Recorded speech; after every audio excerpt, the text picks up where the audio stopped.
Let's make sisig with Argentina pork giniling in just under 3 minutes.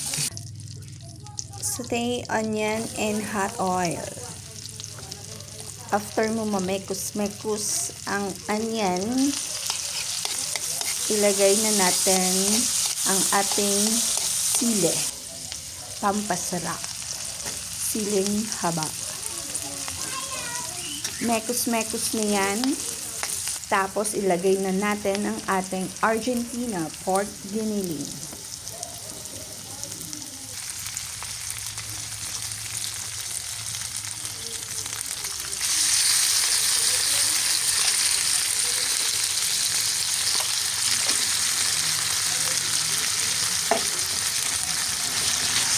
Paghalu-haluin at lagyan na natin ng pangtimpla.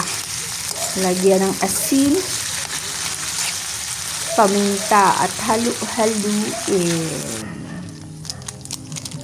Syempre, di kumpleto ang sisig kung walang pampasarap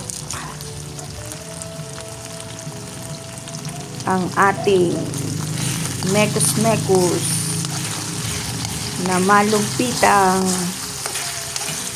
mayonnaise at itlog.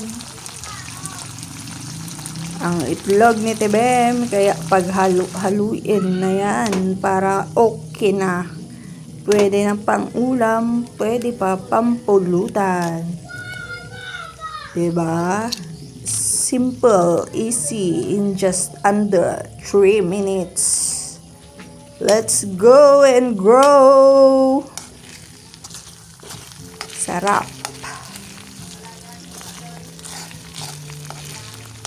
Thank you for watching!